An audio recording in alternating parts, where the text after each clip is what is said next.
Welcome back to Chasing Our White Rabbit, episode 11. Episode 11. Let's go back. Keep singing. Sing a little more for us. No, because last time I sang and then I had to edit it and I hated my life for that whole... But you sing so beautifully. Thank you. But I know I don't because I had to edit it. You do. You're just self-conscious. Anyway, no. I'm going to refrain from doing that. But I do realize through editing this that I break out into song randomly. Yeah. Song and dance. No dancing. No dancing for you. We'll get there. So, how you feeling? How's everything going? You been working out? I have been working out. Great. I have been working out. I didn't do so we leave for Greece in just like 4 weeks. 4 weeks. It's 4 weeks tomorrow. We leave for Greece. Is tomorrow the 7th? No, today's the 7th. Oh, okay. We leave on the 6th, right? Yeah, but we leave on Saturday. Oh, So that's what you mean by 4 weeks. We leave in 4 weeks. And it's a month. We leave in 4 weeks. Okay. And so I was noticing just when I was doing stuff like being out with the kids, whatever, that I just felt out of shape and every little thing was causing me to be out of breath and stuff.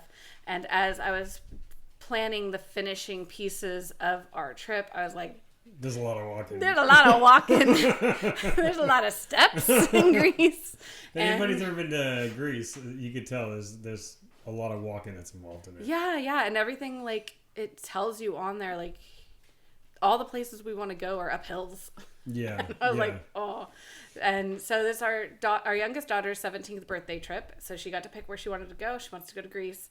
And she wants to go to all the Mamma Mia sites. So we're going to fly into Athens and then spend a few days there, fly over to the island Skiathos, and spend a little bit of time there, ferry over to Skopelos, spend a day or two there, and then ferry back to Skiathos, fly back to Athens. Well, Skiathos is technically the island that it was took part in.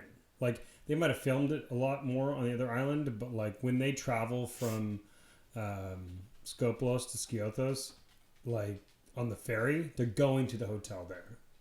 Yeah. The hotel doesn't exist. Of course. It was a facade that they put up just for the movie. Movie magic. Yeah. Which is a bummer because it would be so cool to have stay at that hotel. But no, in the barn that the dude stayed in, No. The goat house? No, that's not for me. No. Movie accurate. But we're going to on Skopelos is the church. Yeah. So that's a lot of steps. And how many steps did you find out it was? 150 steps. To be honest with y'all, I thought that there were more close to 1,000 steps. 1,000 steps? Yeah, I don't think you realize how many steps 1,000 steps. I don't at all. But I thought there was 1,000 steps. So when I read that there was 150, a little bit of me was like, you got this. That's like a mile of steps, 1,000 steps. Yeah. It's a lot of steps either way. It's a lot of steps. But so what I was thinking about while I was doing all the planning was I could definitely make it up all these hills. Definitely. Really? I can. Okay. But I'm going to be red and sweaty and grumpy at the top. And Alicia's going to want to take pictures. You're going to be grumpy at the bottom when you look up too. Yeah. You're going to be like, oh my I can God. do it, but I'm not going to be happy about it. Yeah. So that is a lot in your life. You're like, I'll do it, but I ain't going to be happy about it.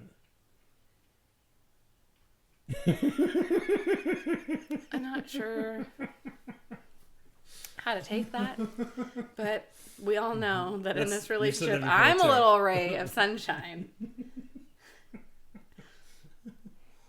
Anyway, so I asked Matt to help me. I'm not sure how smart that was, but I asked Matt to help me, and I was like, we're getting up at 4:30 in the morning, and I need to work out. And I need to cut out sugar. So we have a month, right? So I wanted to not lose weight, but just we don't, we don't want you to lose weight. We just want you to tighten smaller. up. Just tighten. Is it tighten? Is it tighten? It's tighten. Just tighten. Just tighten. Just step on the scale, and whatever that number is, subtract 20 pounds. Subtract 20. 20 pounds. Be that number. No, my goal isn't really at this point to lose any weight or anything. Yeah. I want to be able to Just get in a enjoy little better shape. our trip. is really what it's about. So, and it would be a lot easier if you stopped getting sick, because Yes. that's been an issue. And, you know, because we had planned to wake up every day at 4:30. We did that one day. The next day, I was too sore. no, it was a sore. You were getting sick. It was a little bit of both. Because you've been like having this weird sickness, and then like you got even more sick towards the end of the week. Like 6 weeks I've been sick. Because like I think it was Wednesday when you woke up. You were like, I can't move. I'm too sore. Like, you remember that was Wednesday. Yes, that was You Wednesday. were like, this ain't happening, Matthew. Yeah. I get And sore. I was like, let's go back to sleep. Yeah. So we woke up at 4:30 on Monday. Tell them what you did. I did assisted pull-ups. We have the little bands that go across the bottom. I'm not doing that on my own. And dips, both assisted. Yeah. And then I did squats, just body weight squats, and I did hip thrusters. Mm-hmm. Yeah, so did that. Yeah. We're just trying to work on your legs to I want my legs to be strong. Yeah, and then because if you're doing a lot of steps, it pays to have strong legs. yeah. And the arm part is just because I'm self-conscious of my arms. But also, it's like, it's good for your whole core. Like, Yeah. doing dips and doing pull-ups, I don't care what anybody says. If you can lift yourself up, you know, that's a, obviously it's not a whole body exercise, but it's a whole upper body exercise. And, you know, you have to engage your core. You know, it's also something just good to be able to do is pull-ups. You know, people give pull-ups and dips a hard time. They're like, they're either, oh, they're really good, or they're useless. You could do so much more with it. But not everything has to be optimal for like bodybuilding, because sometimes it's just not what you want. Sometimes it's like, if I just want to be, you know, stronger and healthier, well, being able to do a pull-up is a sign of being stronger. Yeah, for sure. I don't think I've been able to do a pull-up since right before COVID hit. Yeah. Without, like, unassisted. Pull-ups are hard. Yeah. You know? Pull-ups are hard. So dips are hard. You know, Matt's been in there yelling at me, making me do the things. I'm just like telling her, hey, you need to do this. And she's just like, you're doing telling me to do the things. But he's also doing them. Yeah. He does them with me. Obviously, he adds a lot more weight to his stuff, but whatever.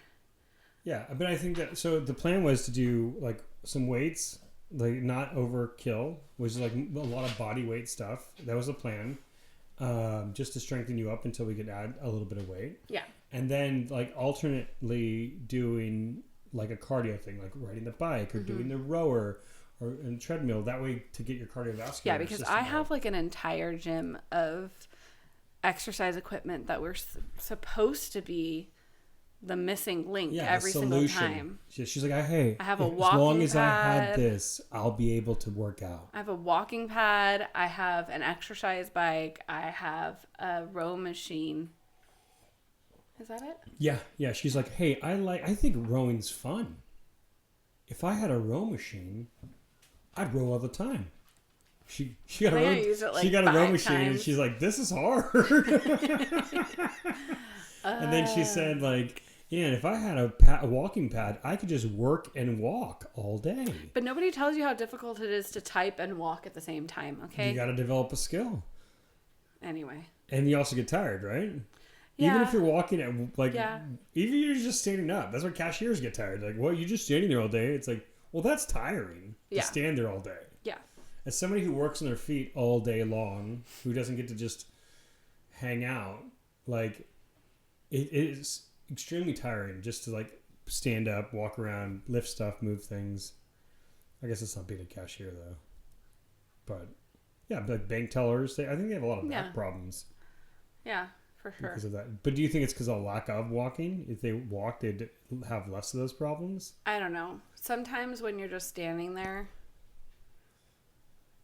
I'm thinking back to like when me and the girls went to the Lauren Spencer Smith concert. Yeah.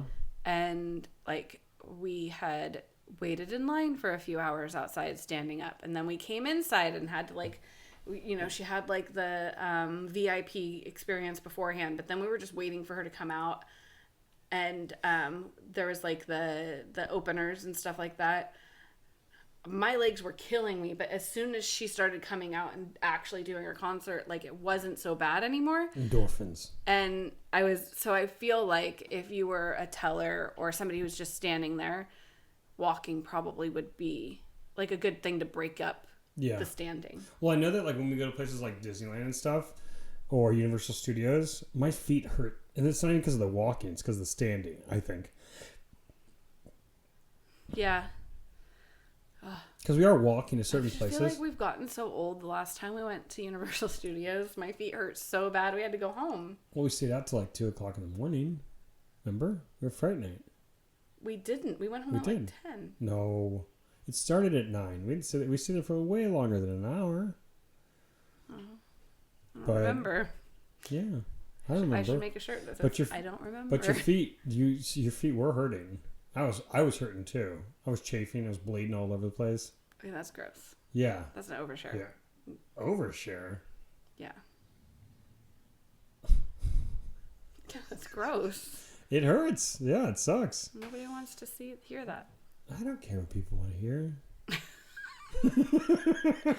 Okay, guys. That's it. That was our final episode. Never made it to 21. Anyways, yeah, so it's really tough just being able to stand there, or just having to stand there and do that. Yeah. But, yeah, so that was the plan. The plan was, to alternate the weightlifting stuff and the cardio stuff, but I did start getting pretty sick on Tuesday. And sore at the same time. And then Wednesday I was too sore, but I didn't feel super sick. And then Thursday, yesterday I woke up and I had been up all night coughing and like... What's funny is Wednesday when we woke up at 4:30, I was like...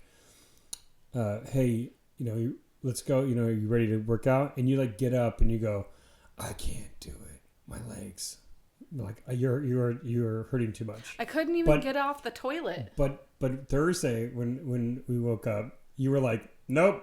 And you didn't even get up.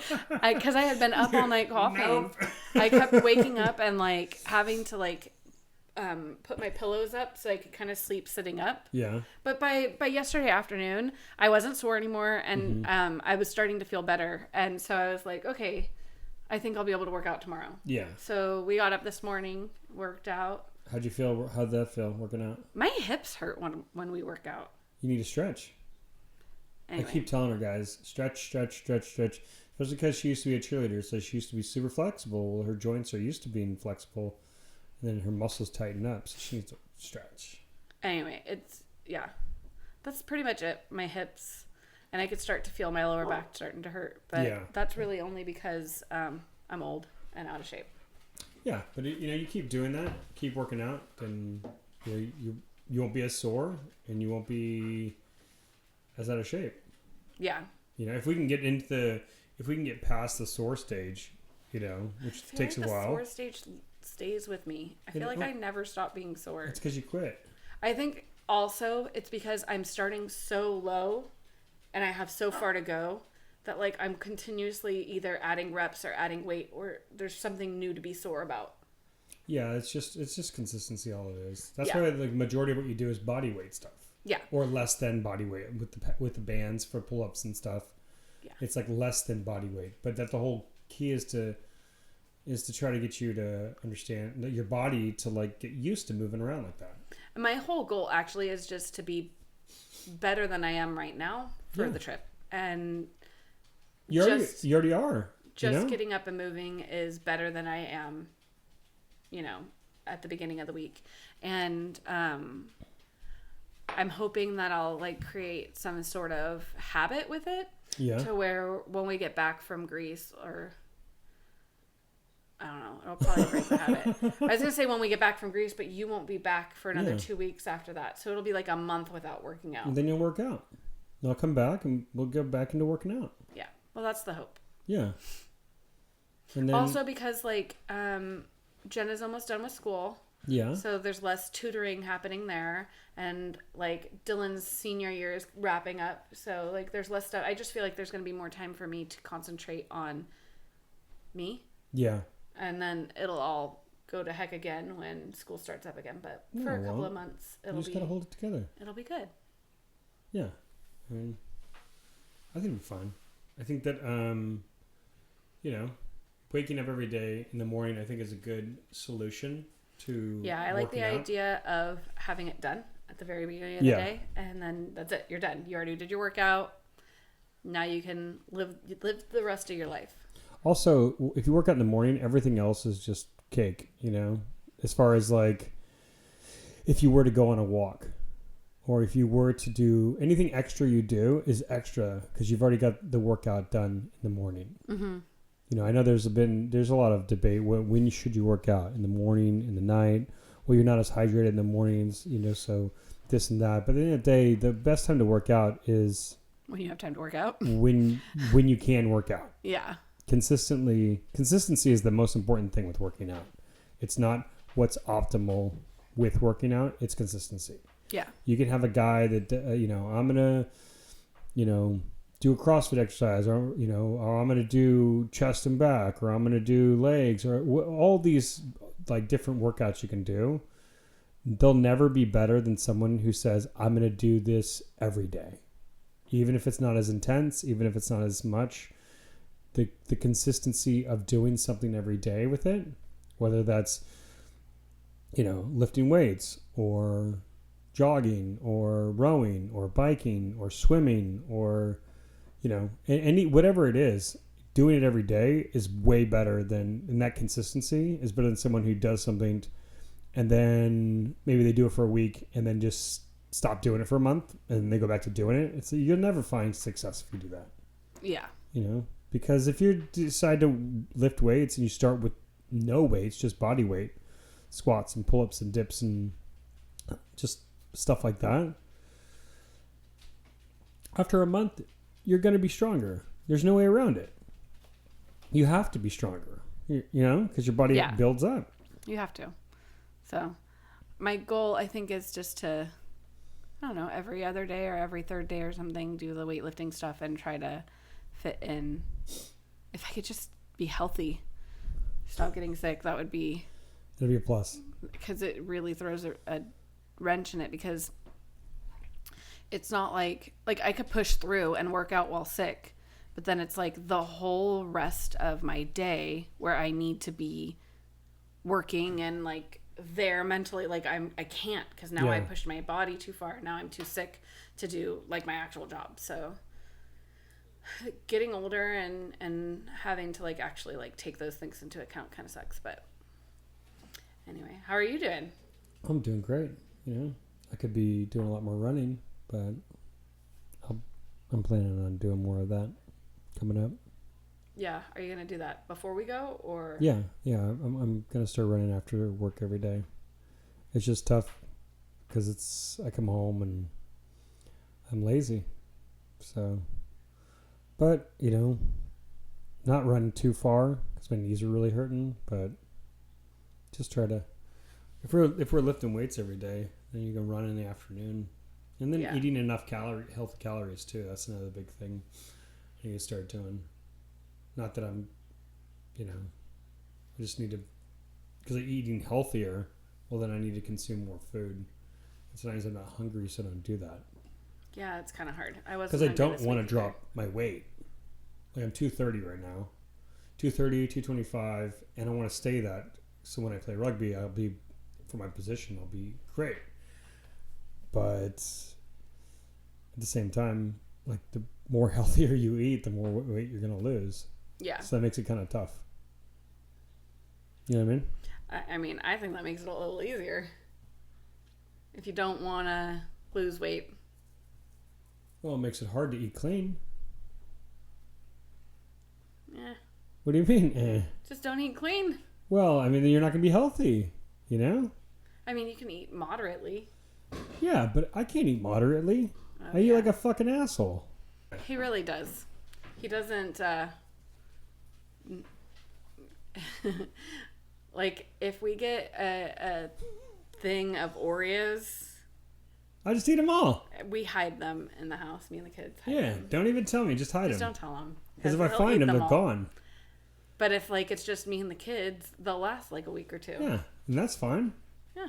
But don't expect to be like, oh, I'm buying all these treats and I don't eat them. I don't give a shit. I'm going to eat them. If I find them, I'm going to eat them. Yeah. So Oh, those were mine. Hey, you should have kept them in your room. I don't know what to tell you. They're in the pantry. They're in common area. I'm eating them. yeah. I won't tell him where the hiding places are. There's no self-restraint. That's why at work, like when the guys go and like there'll be someone will bring donuts or someone will bring things. I don't typically indulge in those things. You should bring me home a donut. Because what the heck, dude? You're supposed to be eating healthier. People bring donuts to your work? Nobody ever brings donuts to my work. You get donuts all the time. I got donuts on my birthday. There you go. That's not all the time. How often do you get donuts brought to your work? Probably like 4 times a year. It's 3 more times than I get. But people bring cookies. They'll bring I things. don't get any cookies either. You first of all, you get tons of cookies, and you're like, "Oh, Matt, make me some cookies." I've made you cookies, and I've thrown 30 of them away. I don't get anything ever. I've made you cookies, and I've had to throw like 30 of them away. I don't ever get anything I want. Anyway, so when I'm at work, I don't typically indulge in that stuff because I can't control myself afterwards. Like I've been in the position where, oh, look at it, they have like Chick-fil-A sandwiches, like breakfast sandwiches, and like everybody gets one, and it's like, what the fuck am I gonna do with one? What am I gonna do with one?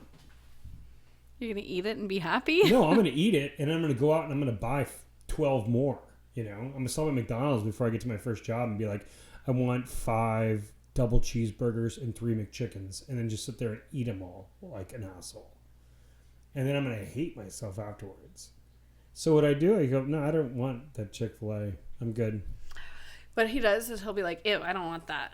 Like he won't just say he does it. He'll like be like, because the kids and I will want to eat out, and he'll be like, ew, I don't want that. And I understand now that it's just him trying to convince himself that he doesn't want it, but it's rude. Yeah, I mean, and here's another thing. It's like, oh, I get to eat all this food, and then I'm like, well, now I'm going to get fucking wasted. And everybody's like, man, what's going on? Why can't you just have some self-control? It's like, I did have self-control in the beginning when I said no. When I said no, that's where all the self-control was. And if everybody would have supported that and left it at that, everything would have been fine. Instead, everybody was like, no, come on, let's go get McDay's. And I'm like, we got food here. We can make a tri-tip, or we can have pork loin, and we can have something here. And then we don't. We go out, and it just kind of all goes downhill. Because that's how my brain works.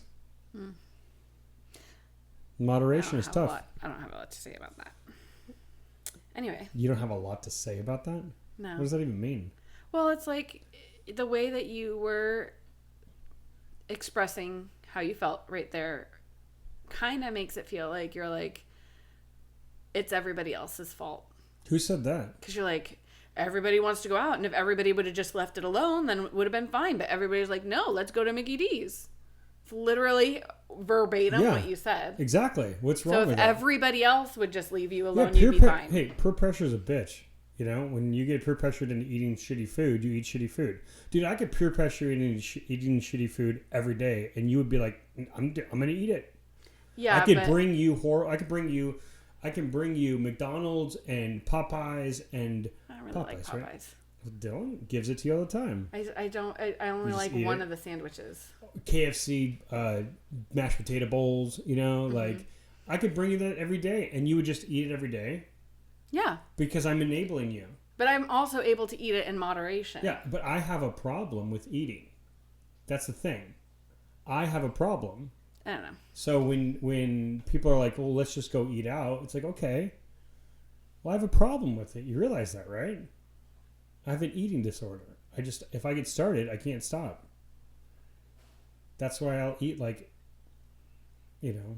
10 burritos from Taco Bell. You know what I'm saying? I hear you. So when I say, oh, no, I'm good, I don't want to go out, and you think, well, I'm blaming everybody else, well, it's because I have a problem. I'm not saying that if you were to just say, oh, I'm good, I don't want to go out, that you're blaming people. I'm saying that when you just said, if everyone would have just left it alone, I would be fine, that it kind of sounds like you're not taking responsibility for your own inability to stop. But that's like telling a drug addict, it's like, Dude, if you would have just not given me heroin, I wouldn't be on heroin. I was doing great, and then you offered me heroin. I said no, and then you guys will all get together and be like, come on, let's just do some heroin. It'd be great. That's a little dramatic, but... Well, it's addiction. Food is an addiction for some people. Yeah, I'm addicted too. I'm not saying it's dramatic. Not. Because there's severities of it, and some people are way more addicted to it than others. That's why some people can eat in moderation, and some people can't. Okay, well, I'm bored with this conversation. Let's move on to something else. What do you want to move on to? I don't have anything to talk about, but that's getting boring. Okay. Did you hear about the guy that killed that 7-year-old girl? Got the death penalty? The one that we talked about last time? Yeah. The FedEx driver? Yeah. Athena. I did hear that he got the death penalty, and what did you say? You said it wasn't good enough? When you told me last night, maybe? I don't remember that. Wasn't good enough? Like he should have gotten worse. Than a death penalty? What's worse than a death penalty? I don't know. That's what you were saying. I don't remember that. Oh, okay. What do you think about it? I think that it doesn't bring her back, but he deserved it. Yeah. What do you think about him blaming his autism? Do you think he has autism? I don't know if he has autism or not. Do you think people in the autism community need to be better monitored? Because if this guy has autism and he does this, that means that other people who have autism might do that? I don't know enough about his claim to really discuss it like that. Seems outlandish, huh? You want to look it up? I don't understand what you're saying, I guess. He says the reason why I kidnapped her and essayed her for 2 hours, then stomped her to death, was because I have autism. That's what he said. Which seems outrageous to me.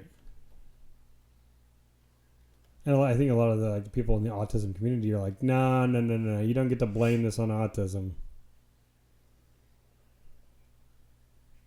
What does it say? I'm trying to see if it has anything to do. Would you I put in FedEx driver kidnapped girl blamed autism. So, I didn't want to say his stupid name. Beep. I will bleep that out because he doesn't deserve to be famous. The guy, a former FedEx driver, was sentenced to death by lethal injection on May 5th, 2026 for the 2022 kidnapping and murder of 7-year-old Athena Strand in Texas. Defense lawyers argued that autism and mental health struggles should remove the death penalty from the table, but the jury ultimately chose a death sentence over life in prison. So he said he had autism. Yeah, but we have people in our lives with autism at varying levels, and I am telling you that that's not an excuse. Sometimes dogs just need to be put down. You can't save them. And I agree with the jury ultimately choosing to kill him. Especially if he's trying to use his autism and mental health as... Do you think that's not a defense? Someone using mental health as a reason why they did something? I can understand that a reason why you did something, but what you did was still wrong, and you still need to be punished. And what if they admit it, but they're just, no, I agree what I did was wrong, but I mean, it wasn't me. It was a different personality. It was like Patricia. Okay, well, I'm really sorry. That personality has to die, and you're all connected. So I don't know. I know that it sounds... I feel like... and I am a very, empathetic person. I really do feel other people's feelings, and I understand. And, when I think about this person, I think about his parents and what they're going through, knowing that... His parents? His parents. Just, can you listen? Yeah, I'm listening. Because I'm just trying to clarify. I think about, all the different things. So this FedEx driver's parents... And what they're going through, knowing that their child did this horrible thing and now he's gonna die. No matter what, that's your kid and you love him, and no matter how upset you are with their decisions, it's still gonna hurt. So I'm thinking about that, but at the same time, you can't let people like that that are willing to kill people, regardless of what the reason is, out around just willy-nilly. Like, yeah, I think there's a difference between willing to kill people, because there's people that kill people, and it's like, well, that guy's a good guy. He's just, someone just got in his way and he killed him. And there's someone who kidnaps a little girl and tortures her. Like, to me, these are two completely different things. Like, prison is full of people who do horrible things to people. It's like, yeah, okay, well, you live by the sword, you die by the sword. These are all gangsters in here, and that's what happens. Or on the street. It's like, there's an understanding of why people are doing the things. To me, this is completely different. They are not the same at all. yeah. And someone who's like killed like 50 people and part of the the Serenos or whatever is like, yeah, he's a hitman. It's like, to me, that's a way different person than this, because that's somebody who obviously is not a good person, but at least there's some sort of like, you can understand that, because it's like, well, they're part of this gang, and he kills people that are part of that gang. That's like a sniper in Afghanistan. It's like this Marines sniper or Army sniper. It's like, well, yeah, he's got 150 kills. It's like, yeah, he's a serial killer. I mean, you know what I mean? Yeah. Like in any other realm, besides the fact that he's in war, that's a serial killer. He's killed 150 people. But it's understandable. It's like, you can understand it because he's on this side and they're on that side and they're at war with each other, which is very similar to what gangs are, right? You have these guys are on this side and these guys are on that side. And they're at war with each other. That's completely different than the person who kidnaps and tortures a little girl, to me. I agree.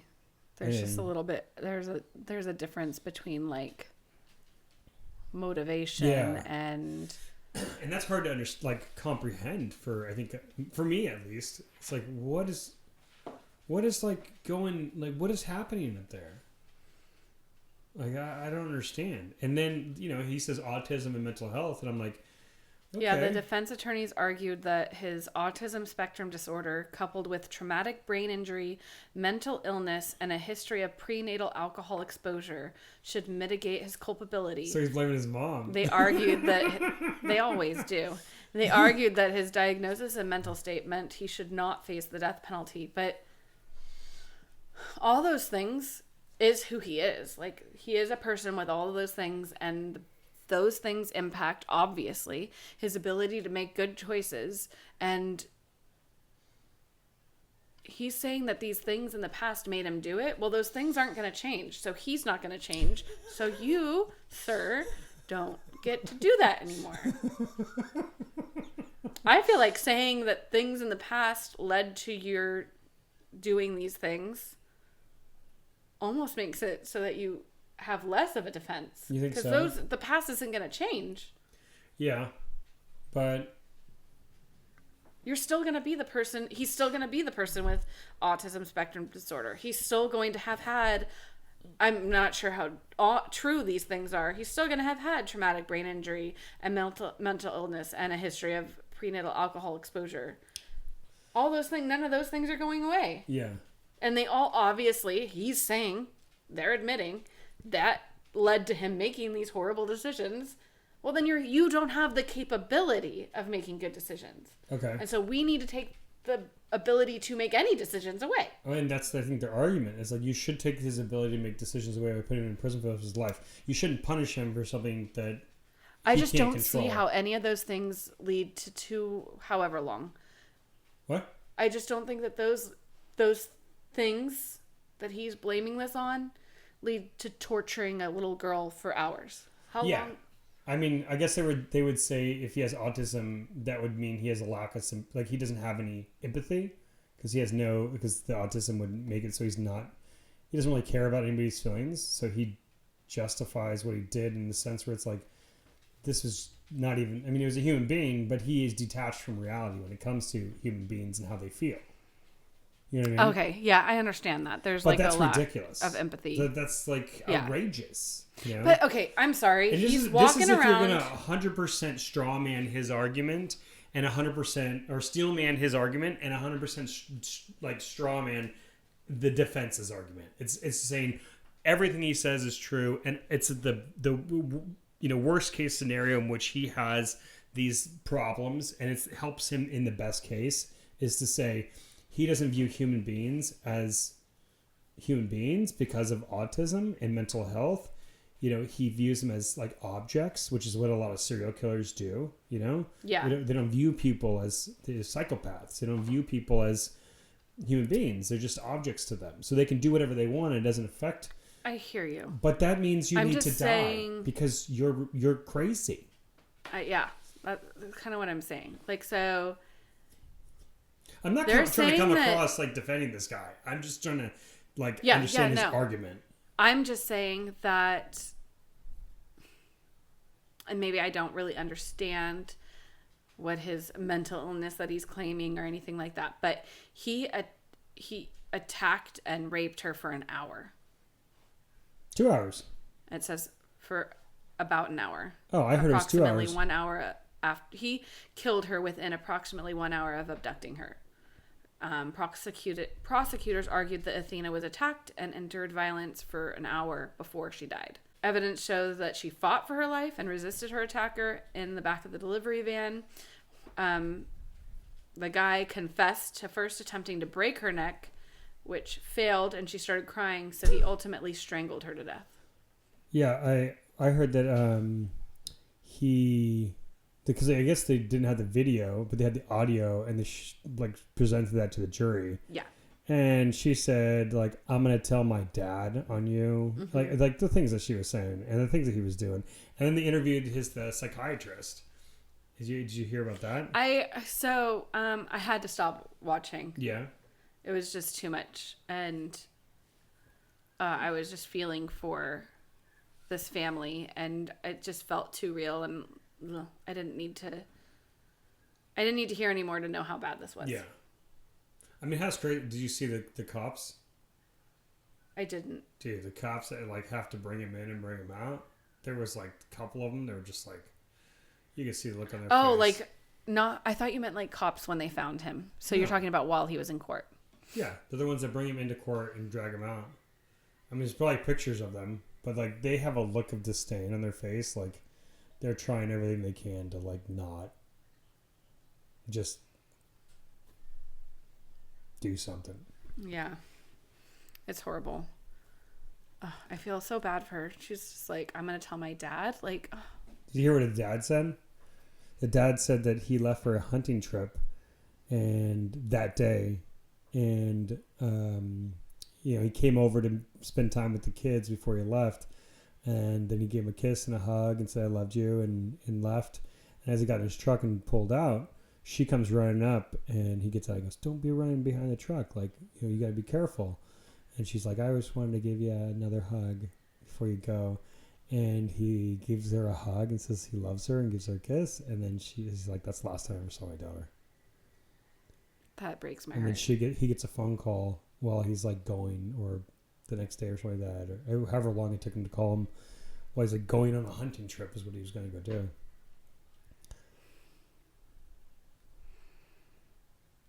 It's That's so sad. And this guy, he wrote the murderer, the horrible guy, he wrote a letter apologizing, and his lawyer's like, well, you don't need to do that. He's just yeah, but I'm sorry. Well, that kind of defeats the whole defense then, right? Because he's feeling bad. So obviously he does have empathy, and he just chose to do those things. I'm sorry. If I was his lawyer, I'd be like, no, because remember, you don't have feelings. What the heck? Yeah, it's and here's another thing. Hey, why don't you take your letter and just shove it up your ass? I don't want no fucking letter. What are you talking about? Why do I want an apology letter from you? Dude. And that letter better be your eyes. You know what I mean? You better pluck them babies out and send them to me.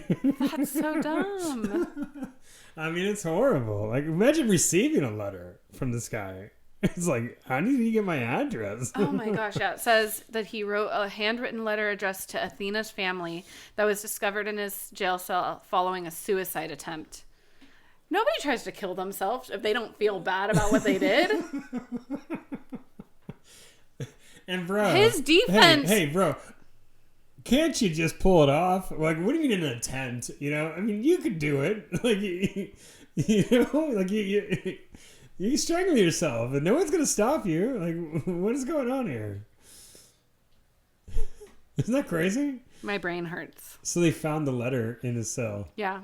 And It's a 2-page letter. 2 pages. You gotta listen to 2 pages of this freaking guy. Yeah, he wrote, "I'm sorry I took your little angel away from you. Oh my god. She didn't deserve it. Y'all didn't deserve it." Oh my gosh, this guy. You know what's really sad is I know I'm laughing, but that's just because it's just tough. Matt laughs at all the wrong times. Yeah. We'll be watching movies of people getting tortured and he's laughing and I can't watch it. And I'm like, why are you laughing? Yeah, and it makes me feel like I married a psychopath. Because I'm like, that sucks. I'm like, why are you getting joy out of this? He's like, I just understand.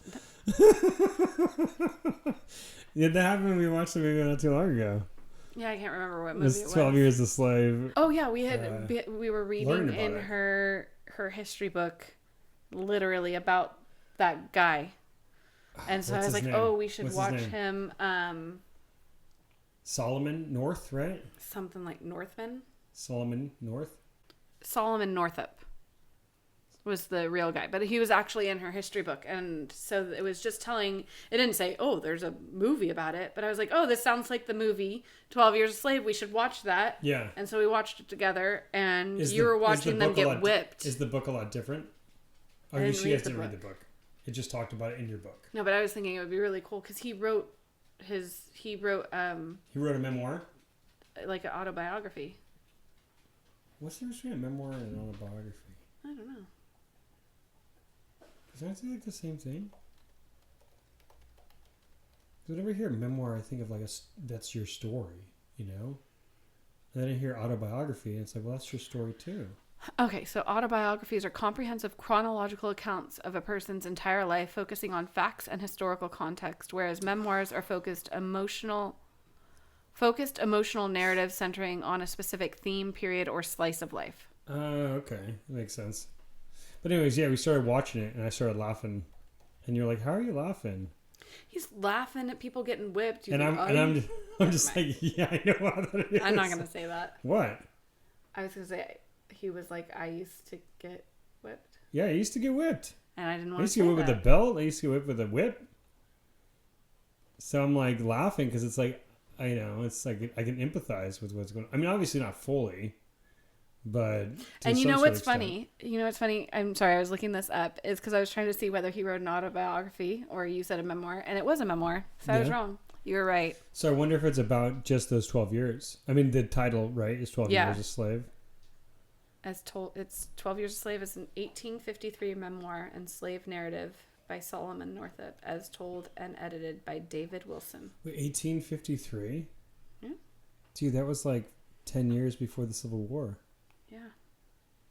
When was the Civil War? 1860? I don't remember. What, aren't you learning that in school? Yeah, but I can't remember the dates. I have to write it all down. I think it was like 1866 or something. It's 64? 1861 to April 9th, 1865. Okay. So what's interesting about that is that he spent 12 years being a slave, and then after another 12 years, he would have been like, there would have been the Civil War, and slavery would have been over. Mm-hmm. But I guess, as you learned, slavery didn't just end, right? Yeah, it took a long time.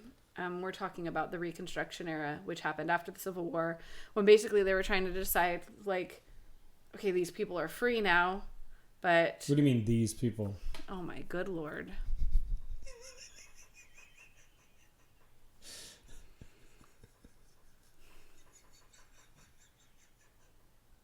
Okay, wait.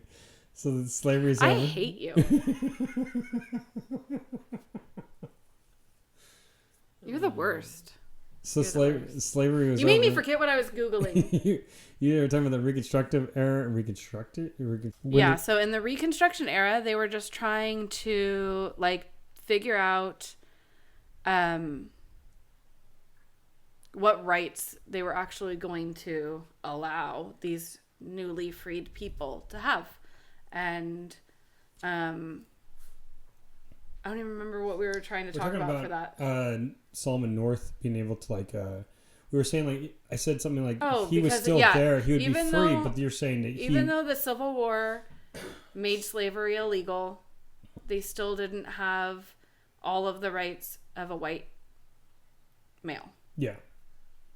And so after that, there was the Reconstruction era where they tried to figure out what was going to work. And there were still Southern people who basically wanted them to be seen as free, but so they weren't allowed to own them, and they couldn't break up families by selling them because they didn't own them anymore. And they you could get married too, right? That was a big thing. They were allowed to get officially married. They were getting married, jumping the broom and stuff like that during slavery, but they could get legally married. You couldn't break up their family. You didn't own them anymore. That was the big piece. But you could not physically punish them anymore. But they would still, a lot of them were forced to work on the same plantations that they were slaves on. We're sharecropping, right? And that was a piece, but some of them were just forced to work there.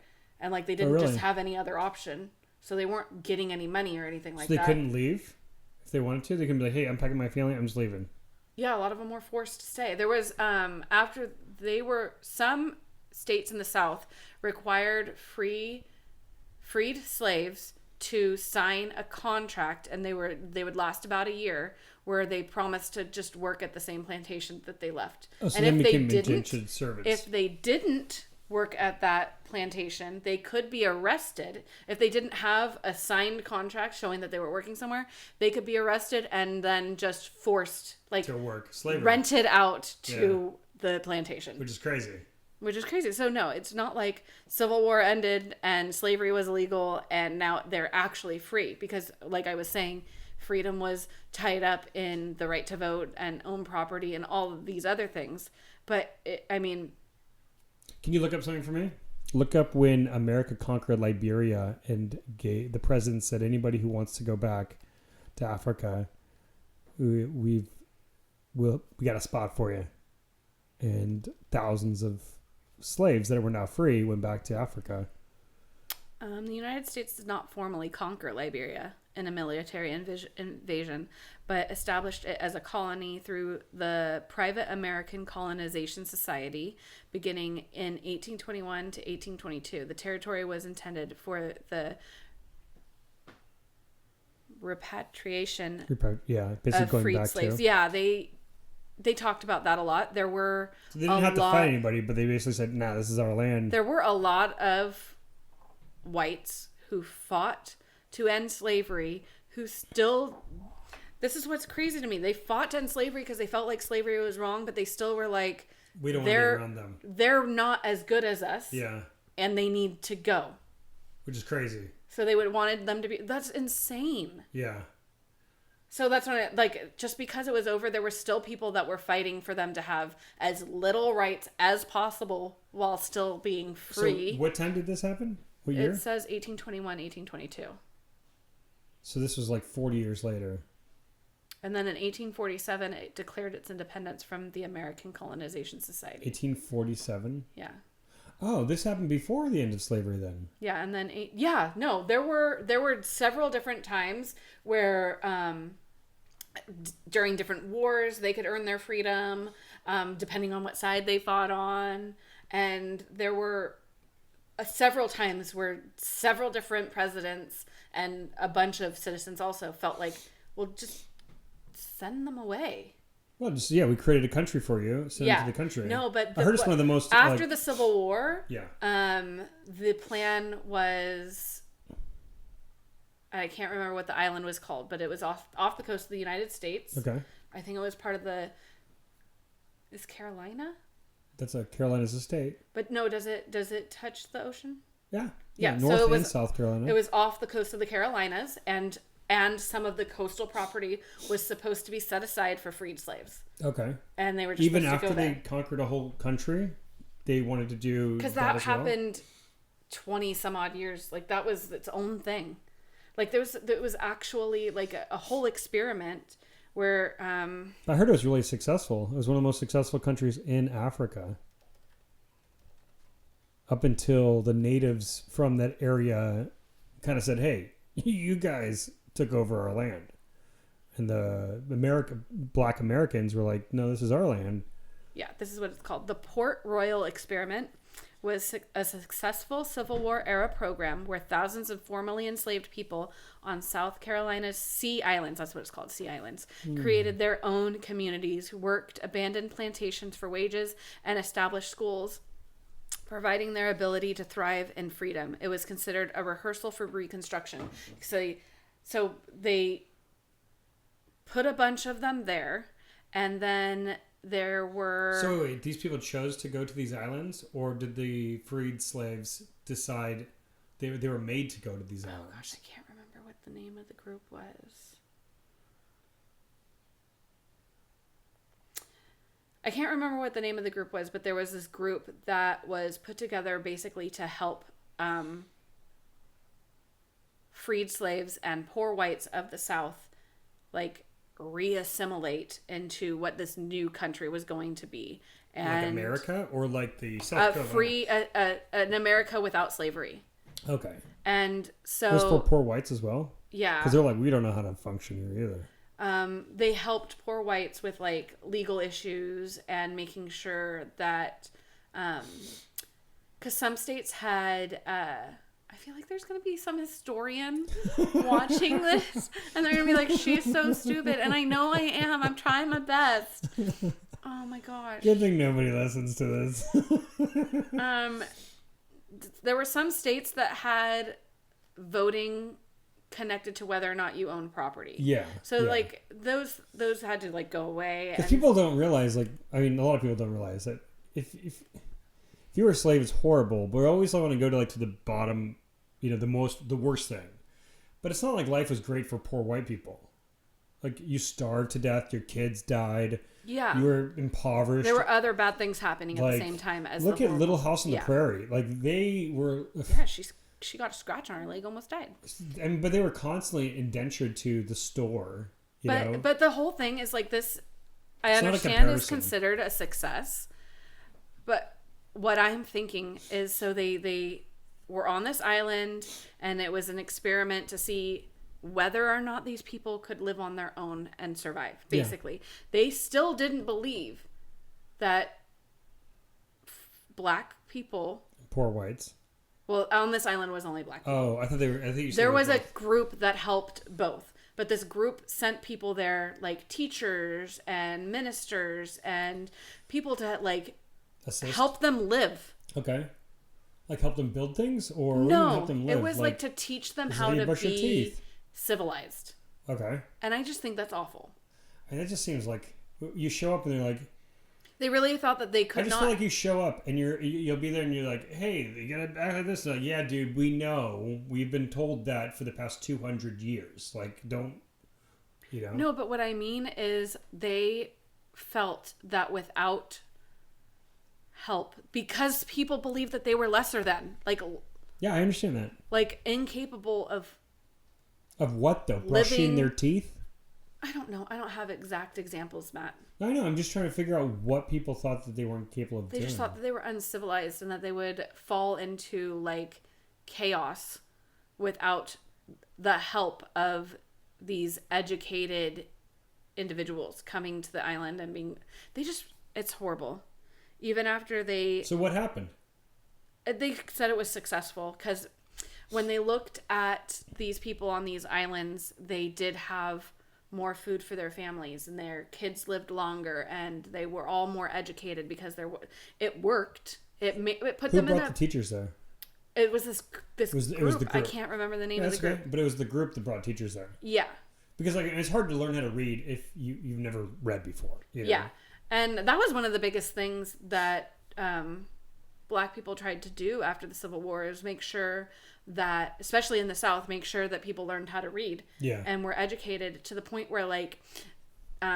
You'll sign contracts that basically could lead you into indentured servitude. Yeah, and so you don't fall back into the institution of slavery. Yeah. Right? So you do need to have, you don't want people who can't read or write to be going up against people who are making all the laws and can read and write. Yeah. That's not fair. Because they can manipulate you. But what was interesting is that at that time, white women still weren't allowed in colleges, and they weren't really allowed to have any type of higher education. Like the education for white women at that time was still directed for them to be able to teach their sons so that their sons would be ready to go to school. So that's why white women got to go to school at that point in time. That's why they became teachers. Yeah. So they're teaching children. So the thing is that after the Civil War, especially in the South, it was so important to blacks to be educated, but they wanted education for both sexes. So they let them go into their colleges, and so there was like this. Really? Yeah. Black women got to go to school. They got to go to college because they felt it was so important for. Were they black colleges? For the most part, they were. Because I couldn't. In the 60s is when like blacks and whites integrated into the same schools. So it's crazy to think in the 1800s they were doing this. So there were, there wasn't, it's interesting because there were integrated schools. Oh, they were? It's almost like there was like a fallback when we went into like the segregation. Oh, so something happened in the 1900s. So there was a law before the Civil War that blacks were not able to gather without a white person present to oversee it, I guess. Yeah, they were probably afraid of a mob. So that included in church and stuff. Like they couldn't. So a lot of churches were integrated.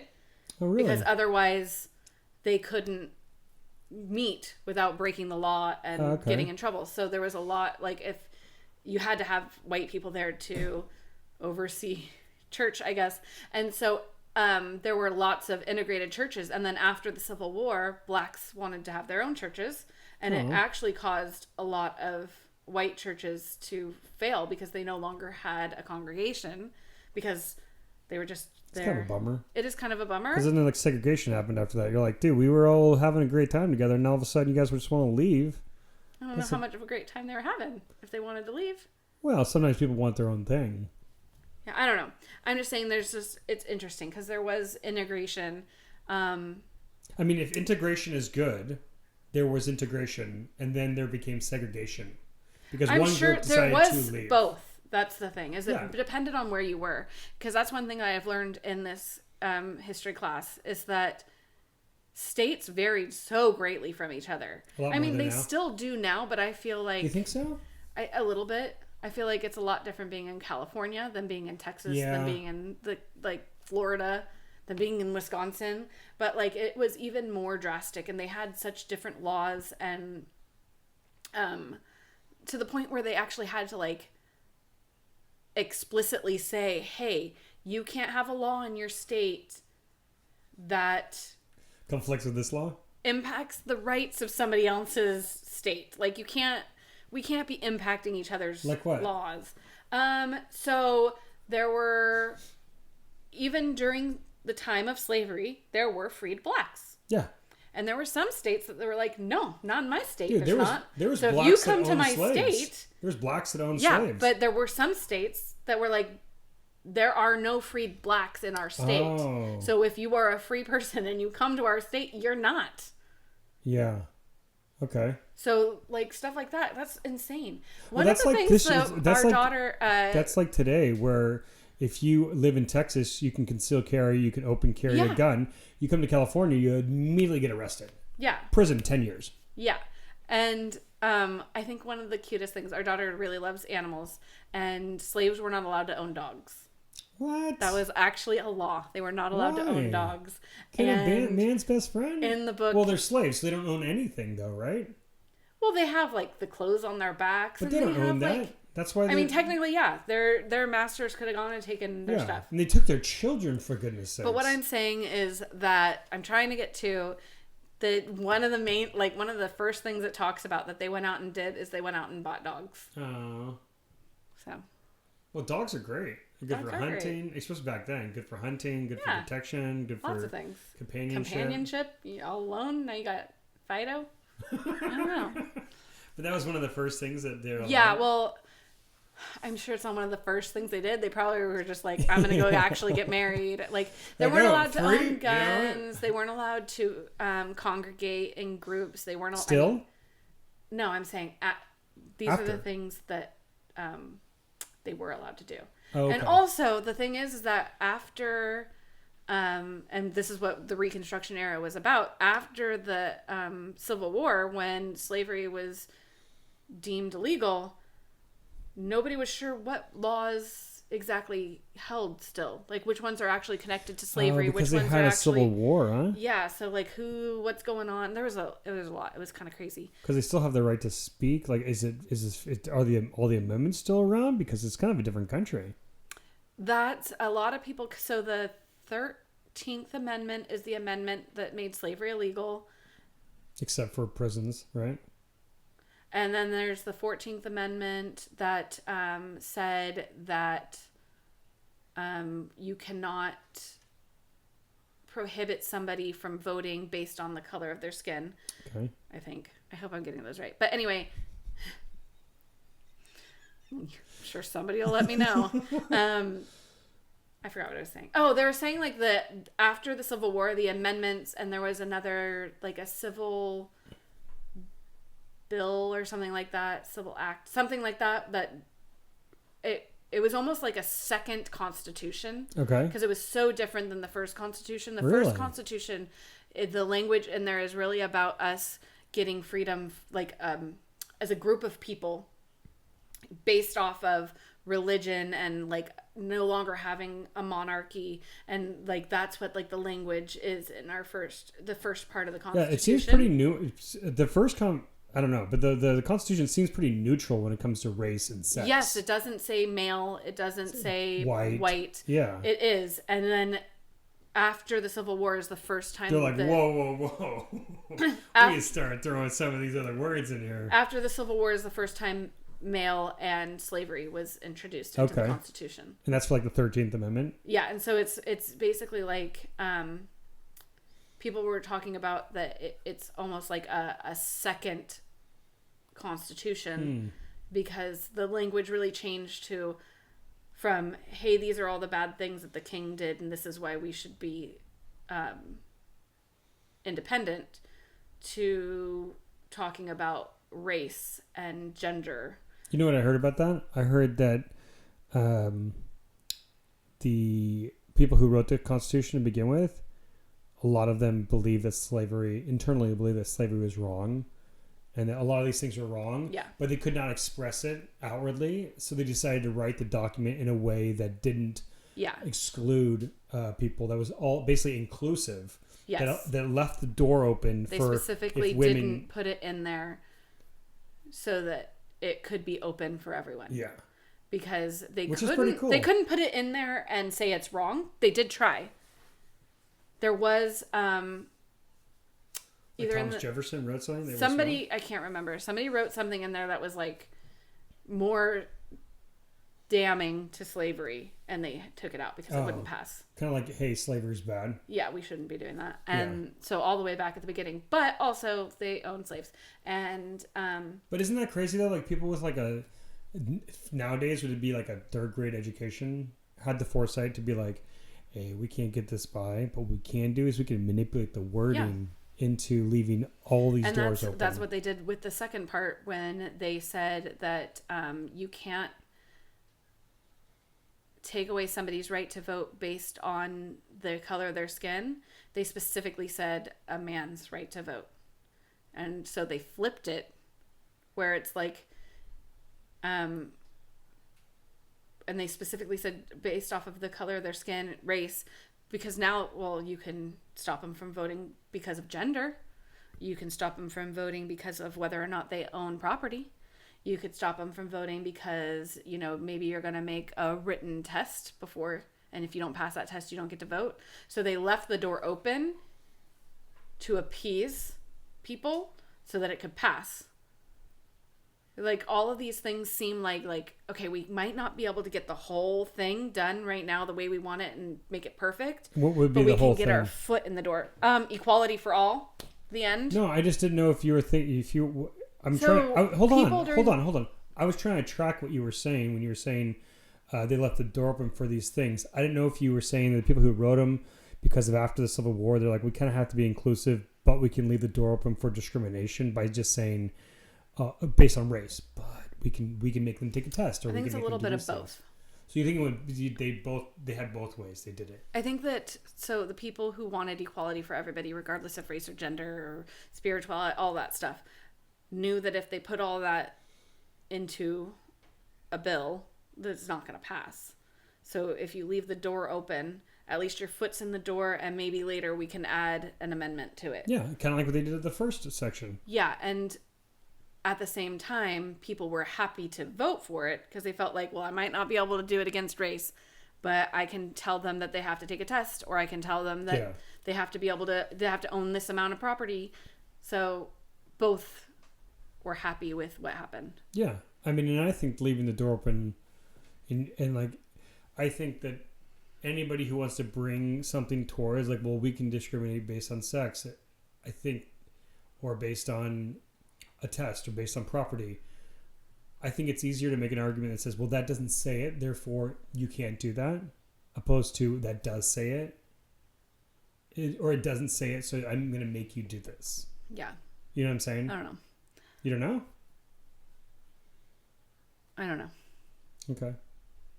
Well, I think the Second Amendment is the perfect example of that, where it's California's made all these laws like to basically prohibit the Second Amendment, and every time it goes to the Supreme Court, it's like, it says shall not be infringed. It's pretty clear, and they always get knocked down, and we get rights back.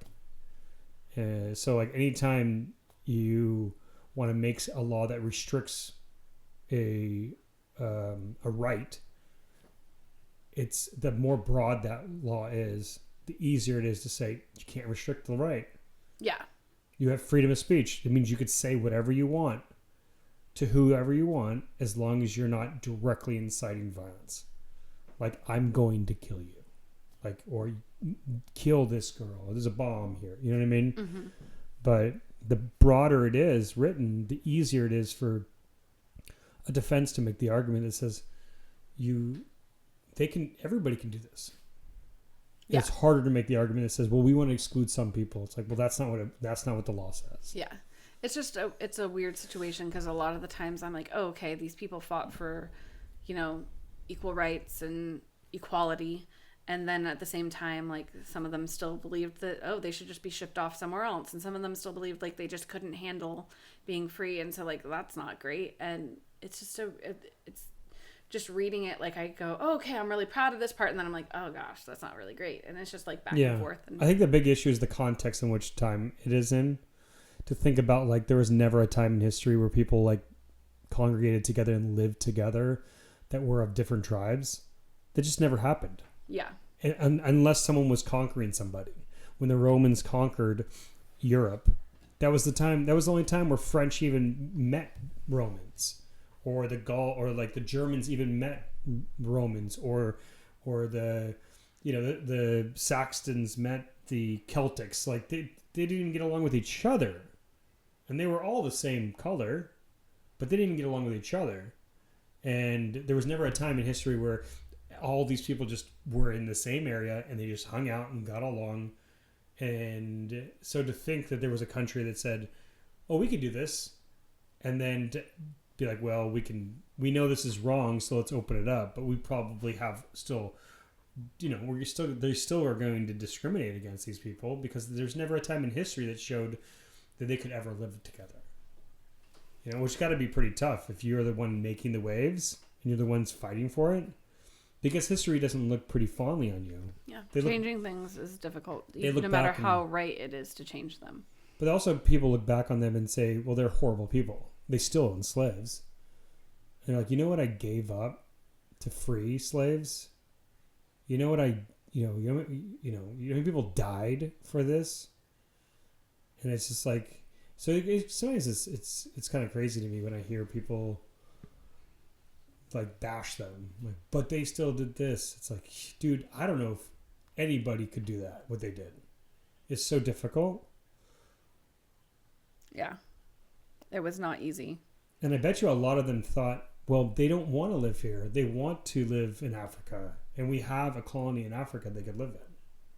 And it's successful. But because of all their prejudice, they probably, like, I'm assuming that's the way they felt.